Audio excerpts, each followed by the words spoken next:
Should I Hey, put good this on stuff, the other side families. again now? Yeah, you could. It works pretty well, Mama. You can put it on the other side if you want. But so hey, good stuff, family. Here I am with my friend Wendy Lesko.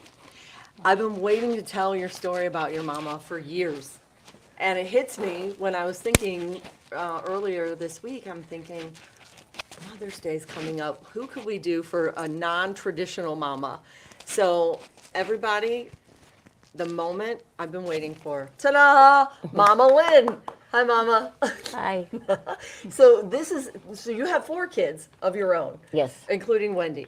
Right. But tell me, Wendy, what is it? So when we say Mamas Without Borders, she has been a caretaker to so many.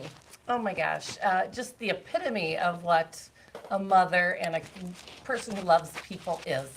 She is always very life-giving, very loving, and she's just concerned about others all the time, more so than herself. So she's a very selfless person. And so what did your house end up looking like, Mama? It was not just you and your what's your husband's name?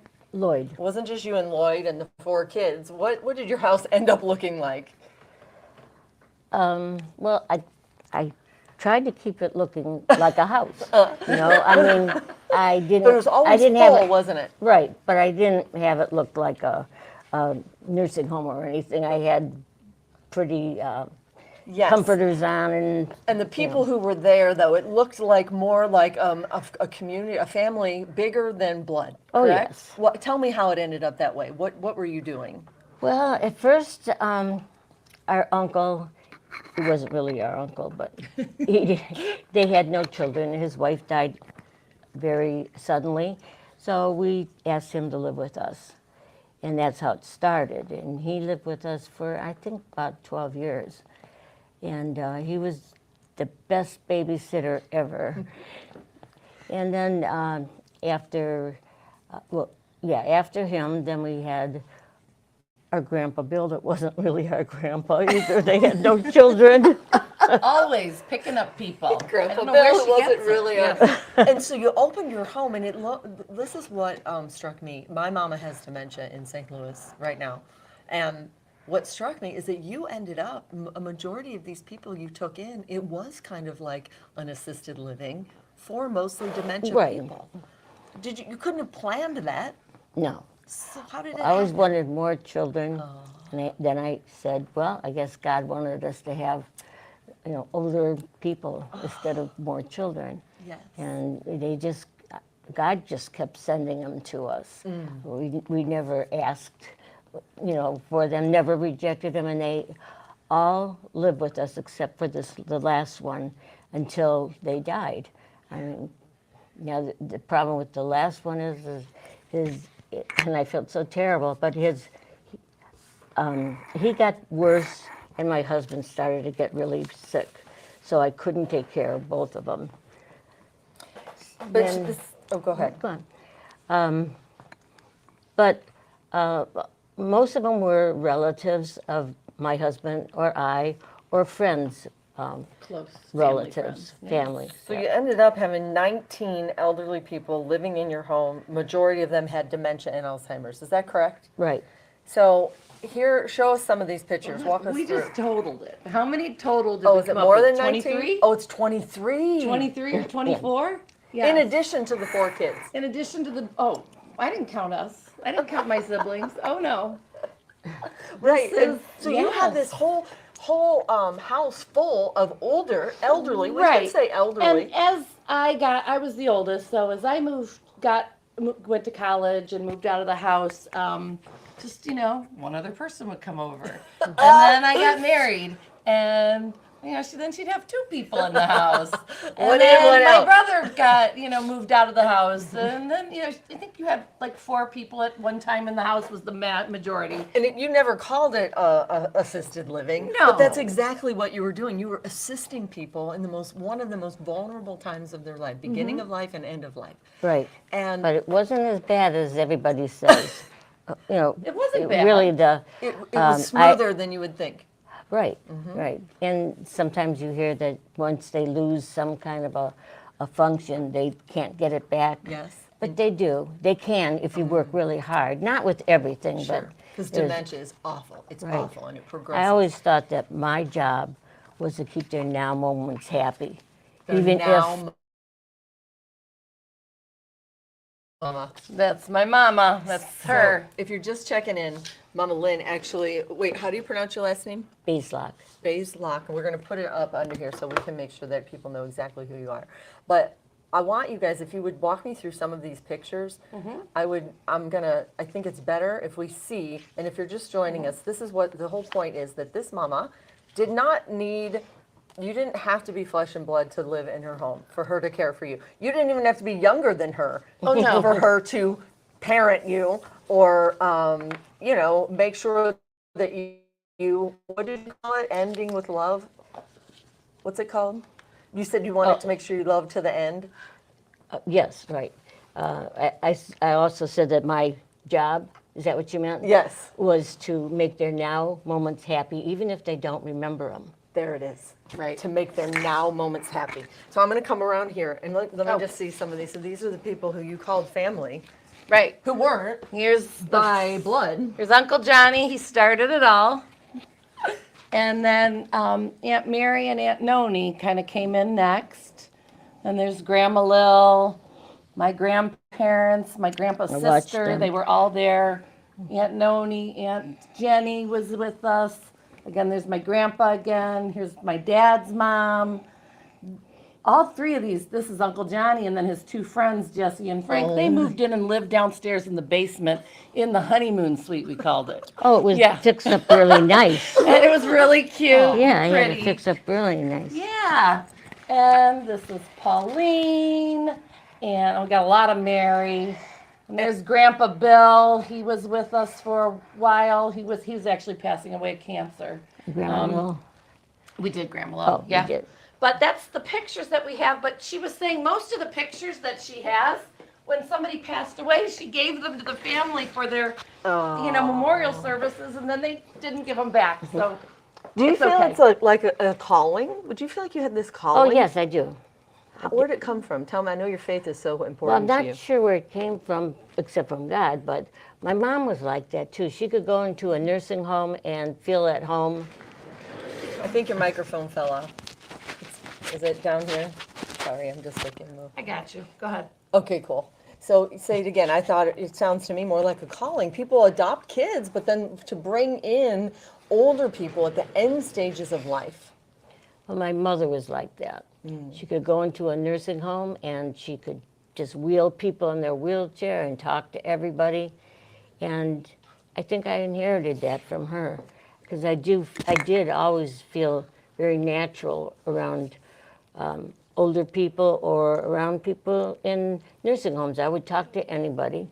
You need to bring some light, happiness into their life.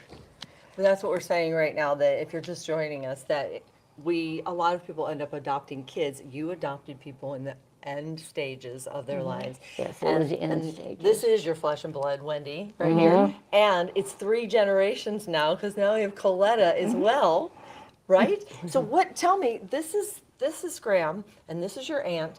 What is it, what would you say it is to be part of this family? What have you learned by being this person's granddaughter and this person's niece? Just be more caring, even if they're not really like family stuff. To be caring, I guess. Yeah, it's really that simple. And so, did you you've heard these stories about all these people in the house? That probably doesn't surprise you, does it? No. And so, do you have a way that you end up trying to be like your grandma?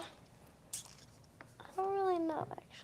Yes, she is. Hopefully, yeah, it's legacy. That's what we say for the 3 generations. Yeah, and if you think of how you interacted with some of the people, like Uncle Joe or great grandma, yeah. What did you do for them? Do you remember? You'd always bring grandma drinks, mostly good drinks, right? Yeah. What else would you do? I'd talk to them for a long period of time, and even if I got bored of it, I'd still keep talking. Yeah, because Kiss that's them all and about- hug them. Kiss them and hug them. Elderly people we're talking about here who called this Mama Lynn's home in the end stages of life. And I see, she also told me, Wendy said that you when people needed money, you would find a way and you would give it to them, often anonymously, and you knew, in her words, that God would give it back. Yeah, right. You still feel that way? Oh, yeah, I do. I think if you give money or if you give your time and you don't have the time, you'll get the time back. Comes back somehow. tenfold. I love it. So, is there anything else, Wendy, that you want to say? Because as soon as I saw your mama, I knew, well, obviously she's the only mama in the room, but Right. I knew, you said she always dresses nice. She gets up and shows up and just put together with her cute sandals. You said she always wore heels. And this is a woman who's working hard in her own home for these elderly people. So, is there anything else you want to say, in this tribute to your mama? Yes, just that, her legacy and the way that she raised us, me and my brothers and my sister, all of us have a calling to be kind and to be real comfortable and with people in their elderly years, to pray with them, to care for them. And, my one brother is a nurse in a nursing home, and that he really was called to geriatric care because of my mom. And he helped, as we had all these people in the house, we did. all worked together. Right. We all work together to care for some of these people because, it takes a village. It takes a lot of people to figure out the best way to care for one individual or two individuals. And you had, any given time, you'd have about how many in that house? The max was 5. 4, maybe it was 5. Or other besides you guys? 5 elderly people. 5 elderly people in the home where you grew up. In the home where I grew up. And so even if I moved out and my kids were in preschool, I'd be coming to my mom's house and helping out while they were in preschool and help my mom and my brother help with the ladies. Usually it was ladies. And this is the legacy. And so, I don't know, I want you guys to comment, if you would, you can do it now or afterwards, of other mamas that you know that are operating, we're going to say mamas without borders, who are taking, especially if you've ever heard of someone doing that, turning your home into essentially an assisted living home for men and women at the end stages of life. That speaks volumes to me because my mom is in that position right now. And I just feel like I was taught that it was just a beautiful time of life, that end of life, and you want it to be just as peaceful and loving, as caring as it can be, and it's like super holy. Like you feel like Jesus is there. The angels are there.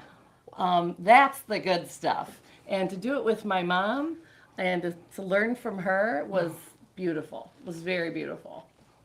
I think too that my mission, one of them anyway, was to walk them to the gates of heaven. And we prayed, and they never forgot their prayers. None of them. Even though they had dementia. Yes, we'd have Eucharistic ministers come on Sunday, and they would read the readings. They could read them, and if they didn't read them, they just never forgot their prayers, and that was astonishing. Yeah, all of it. Right. So faith was just as present in your home as all of these people who needed you and the end stages. Right. Yes, yes. Oh my gosh, I love this so much. And we say see the good and then be the good, and that's what you did, Mama. You saw the good in all of these people who weren't even, a lot of them, related to you. And then you ended up being the good for them when they needed you most. So I salute you. Today is our first Mama Without Borders. And that you have been an example, like not just legacy that you're leaving in these beautiful, in your kids and your grandkids, but hopefully people who've been watching you have seen the gifts that you get. Like you said, it always comes back. So that's what we're putting out there today into the universe, to see the good and be the good this way, and to nominate any mama who has loved on people beyond traditional family borders. So thank you guys so much. Thank you. Thank you.